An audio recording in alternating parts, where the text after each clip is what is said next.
तिब्बत का वह खतरनाक तांत्रिक जिसने एक ही रात में करीब 80 लोगों की हत्या करके पूरे गांव को नष्ट कर दिया था। फिर भी वह हत्यारा कैसे कैलाश पर्वत की चोटी तक पहुंचने वाला इकलौता इंसान बना। कैलाश की चोटी पर पहुंचकर जब वह नीचे आया तो उसने कैलाश पर्वत के रहस्य के बारे में ऐसा क्या बताया कि आज भी लोग तिब्बत में उसे भगवान का रूप मानते हैं और उसके जीवन में एक ऐसी घटना घटती है कि वो खूंखार तांत्रिक से एक पूजनीय संत बन जाता है। यह वह खतरनाक तांत्रिक की कहानी है जो आपको सोचने पर मजबूर कर देगी, क्योंकि यह कहानी है कैलाश पर्वत पर सफल चढ़ाई करने वाले एकमात्र इंसान मिला रेपा की तिब्बत के रहस्यमय और खतरनाक पहाड़ों के बीच एक ऐसा नाम उभरा जिसने इतिहास के पन्नों में न केवल अपने काले जादू की वजह से जगह बनाई बल्कि आत्मज्ञान की ऊंचाइयों को छूकर भगवान के रूप में पूजनीय भी बन गया। तो आइए आपको एक ऐसे रहस्यमय जीवन की यात्रा पर ले चलते हैं जहाँ एक साधारण बालक ने त्रासदी से जन्मी बदले की आग में खुद को एक खतरनाक तांत्रिक के रूप में ढाल लिया। लेकिन इस कहानी का अंत उतना साधारण नहीं है जितना आप सोच रहे हैं। तिब्बत की ठंडी हवाओं में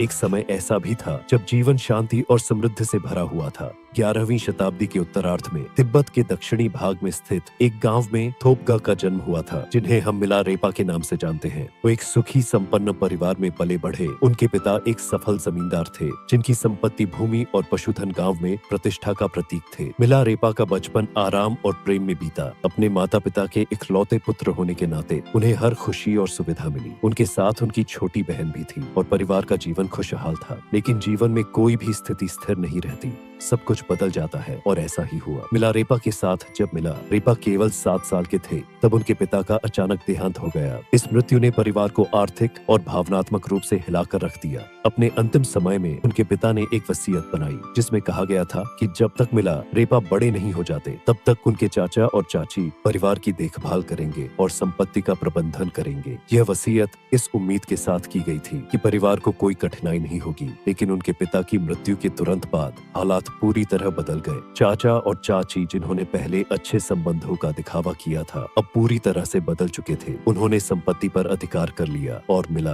रेपा की माँ और बच्चों को नौकरों की तरह काम करने के लिए मजबूर किया। जो घर कभी उनका था अब वह उनके लिए जेल बन गया था। उनका जीवन सम्मान से गिरकर अपमान और गरीबी में बदल चुका था। मिला रेपा की माँ जो कभी एक सम्मानित महिला थी अब अपमान और कष्ट सहने पर मजबूर थी। उनका मन बदले की भावना से भर चुका था। उन्होंने बार बार अपनी संपत्ति वापस पाने की कोशिश की लेकिन हर बार नाकामी मिली। गांव के लोग इस अन्याय को चुपचाप देख रहे थे लेकिन किसी ने मदद करने की हिम्मत नहीं की। अंत में उनकी माँ ने एक कठोर निर्णय लिया। उन्होंने मिला रेपा से कहा, अगर हम अपनी संपत्ति वापस नहीं पा सकते तो हमें उन लोगों से बदला लेना चाहिए जिन्होंने हमें बर्बाद किया है। यह शब्द, यह भावना मिला रेपा के जीवन की दिशा बदलने वाली थी। बदले की भावना उनके मन में गहराई तक समा चुकी थी। अपनी माँ की आज्ञा का पालन करते हुए मिला रेपा ने तांत्रिक विद्या सीखने का निर्णय लिया। त्रिमंत्र की दुनिया में प्रवेश करने के लिए वे अपने गांव से दूर चले गए। उनका उद्देश्य अब केवल एक था, अपने चाचा और चाची से बदला लेना। मिला रेपा का यह सफर आसान नहीं था। वे कई तांत्रिक गुरुओं के पास गए और कई कठिन साधनाओं के बाद उन्होंने तांत्रिक विद्या में महारत हासिल की। यह सिर्फ एक तांत्रिक की कहानी नहीं है बल्कि एक ऐसी यात्रा है जो मिला रेपा को आत्मज्ञान पर, ताप और मुक्ति के मार्ग पर ले जाएगी। तो हमारे साथ बने रहिए क्योंकि अब हम मिल रेपा की असली यात्रा की शुरुआत करने जा रहे हैं। इस कहानी में आगे बढ़ने से पहले आपसे एक छोटा सा अनुरोध है। अगर आपको यह वीडियो पसंद आ रहा हो तो कृपया इसे लाइक करें और हमारे चैनल को सब्सक्राइब जरूर कर लें। आपके इस छोटे से समर्थन से हमें बहुत बड़ी मदद मिलती है। मिला रेपा का जीवन तिब्बत की वादियों में एक साधारण लड़के के रूप में शुरू हुआ था, लेकिन किससे पता था कि वही बालक एक दिन तंत्र विद्या की गहरी रहस्यमय और अंधेरी दुनिया में कदम रखेगा। पिता की असमय मृत्यु और परिवार की संपत्ति छिन जाने के बाद मिला रेपा के जीवन का हर सुख एक दुख में तब्दील हो गया। उनके चाचा और चाची ने परिवार को गरीबी और अपमान की दलदल में धकेल दिया और तब उनकी माँ ने बदले की आग को हवा दी। माँ के कड़वे शब्द, अपमान और दुख से प्रेरित होकर मिला रेपा ने एक कठोर निर्णय लिया। उन्होंने तांत्रिक विद्या सीखने का संकल्प लिया। उनके गुरु थे युंग ने एक भयानक तांत्रिक जिनकी शक्तियां अद्वितीय मानी जाती थी। यूटन के संरक्षण में मिला रेपा ने तांत्रिक विद्या की गहन शिक्षा ली। उनके जीवन का अब एक ही उद्देश्य था, बदला, और इस बदले की आग ने उन्हें मौत का मंत्र सीखने की राह पर धकेल दिया। मौत का मंत्र, वह मंत्र जिसे सीखने के बाद मिला रेपा अपने दुश्मनों को बिना सामने आए मार सकते थे। उन्होंने प्राकृतिक शक्तियों को नियंत्रित करना भी सीख लिया। विशेषक ओलावृष्टि का का आह्वान करना, और इसी विद्या का प्रयोग उन्होंने अपने चाचा और चाची के गांव में किया, जहां भारी ओलावृष्टि ने पूरे गांव की फसलों को तबाह कर दिया। गांव के लोग भयभीत हो गए और उन्हें समझ नहीं आया कि यह आपदा कहां से आई, लेकिन मिलारेपा की यह पहली विजय थी और अब वे रुके नहीं। इसके बाद आया वह दिन जब मिलारेपा ने बदले का सबसे भयानक रूप धारण किया। उनके चाचा के बेटे की शादी का दिन था। पूरा गांव एकत्रित था और मिलारेपा ने इसी मौके का चयन किया। उन्होंने मृत्यु का मंत्र इस्तेमाल किया। अचानक सांप, मकड़ियां हों और अन्य जहरीले जीव विवाह समारोह में प्रकट होने लगे। अफरा तफरी मच गई और घर की छत गिर गई। इसमें करीब 80 लोग मारे गए और मिलारेपा का बदला पूरा हुआ।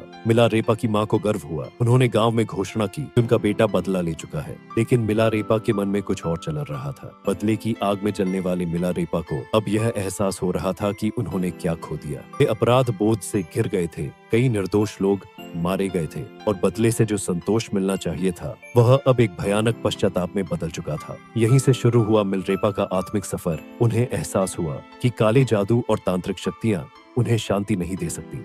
वे आत्मिक मुक्ति की ओर बढ़ना चाहते थे। इसी दौरान उनकी मुलाकात एक बौद्ध लामा से हुई, जिन्होंने उन्हें आध्यात्मिक ज्ञान की ओर मार्गदर्शन दिया। इस लामा ने उन्हें बौद्ध धर्म के महान गुरु मारपा के पास भेजने का सुझाव दिया। मारपा एक महान बौद्ध गुरु थे, जिन्होंने भारत से बौद्ध धर्म की गहरी शिक्षाएं प्राप्त की थी। तिब्बत में उन्हें एक अनुवादक के रूप में भी जाना जाता था, क्योंकि उन्होंने बौद्ध धर्म के महत्वपूर्ण ग्रंथों का अनुवाद किया था। जब मिलारेपा गुरु मारपा के गांव पहुंचे तो वहां बच्चों से उनकी मुलाकात हुई। उन्होंने बच्चों से पूछा, मारपा वादक कहाँ है? एक बच्चे ने जवाब दिया, मेरे साथ आओ, मैं तुम्हें उनसे मिलवाऊं। बच्चा उन्हें एक खेत में ले गया, जहां एक साधारण किसान जमीन जोत रहा था। मिलारेपा को यह समझ नहीं आया कि वही किसान दरअसल गुरु मारपा थे। गुरु ने मिलारेपा को देसी शराब दी और कहा, इसे पी लो और फिर खेत जोतने का काम करो। बिना सवाल किए मिलारेपा ने गुरु की बात मानी। काम पूरा करने के बाद जब बच्चे ने बताया कि यह व्यक्ति ही गुरु मारपा थे, तो मिलारेपा को भारी आश्चर्य हुआ। उन्होंने गुरु के चरणों में गिरकर अपने पाप, पछतावा और आत्मिक मुक्ति की इच्छा व्यक्त की। लेकिन गुरु मारपा ने उन्हें तुरंत कोई शिक्षा देने के बजाय कठिन परीक्षाओं से गुजारा। मिलारेपा ने झुककर मारपा से कहा, मैं आपसे धर्म की दीक्षा चाहता हूँ। मैं एक ऐसी प्रणाली, ऐसी क्रिया की तलाश में हूँ जो मुझे इसी जन्म में ज्ञान दे दे और मेरे बंधन को तोड़ दे। मैं अगले जन्म के फेर में नहीं पड़ना चाहता हूँ। मैं आपको अपना शरीर, अपना दिमाग और अपनी बोली सब कुछ अर्पण करता हूँ। कृपया इसके बदले में मुझे खाना, कपड़े और ज्ञान दे। यह वाकई एक खूबसूरत बात थी। अक्सर लोग गुरु के पास जाकर कहते हैं कि वे अपनी आत्मा समर्पित करते हैं, लेकिन असल में ये एक है जो चीज आपकी है ही नहीं, उसे देना बहुत ही आसान है। उसे कह देना कि मैं आपको आत्मा देता हूँ, कितना सरल है। लेकिन जो आपके पास सच में है, आपका शरीर, आपका दिमाग और आपकी बोली, उसे समर्पित करना, यह एक बहुत बड़ा कदम है। मारपा ने ध्यान से मिलारेपा की बात सुनी, फिर बोले, तुम अपना शरीर, दिमाग और बोली मुझे दे रहे हो, इसके बदले में मैं तुम्हें खाना और रहने की जगह दे सकता हूँ, लेकिन ज्ञान, इसके लिए तुम्हें किसी और को देखना होगा, या फिर मैं तुम्हें ज्ञान दे सकता हूँ, पर तुम्हें अपना खाने और रहने का इंतजाम कहीं और से करना होगा। मिलारेपा ने तुरंत कहा, ठीक है, मुझे ज्ञान चाहिए, मैं अपना खाने और रहने का इंतजाम कर लूंगा। इसके बाद मिलारेपा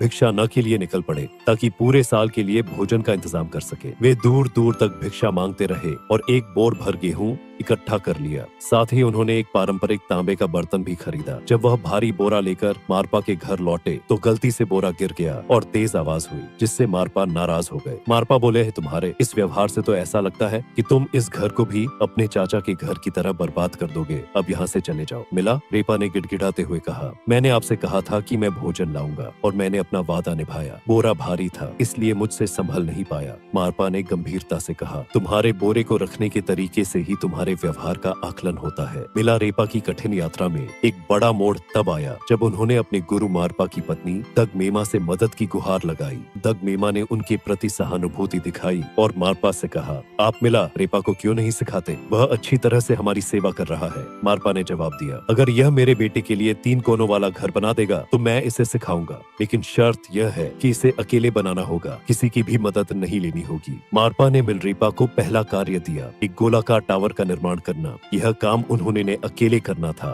बिना किसी की मदद के। मिलारेपा ने अपनी पूरी निष्ठा के साथ इस कार्य को शुरू किया। उन्होंने लकड़ियां काटी, पत्थर इकट्ठे किए और बिना सहायता के टावर बनाने लगे। कई महीनों की मेहनत के बाद जब टावर लगभग पूरा हो गया तो मारपा ने अचानक कहा, इस टावर को गिरा दो और सारे पत्थर और लकड़ियां वहीं वापस रख दो जहां से उन्हें लाया था। पहली परीक्षा के बाद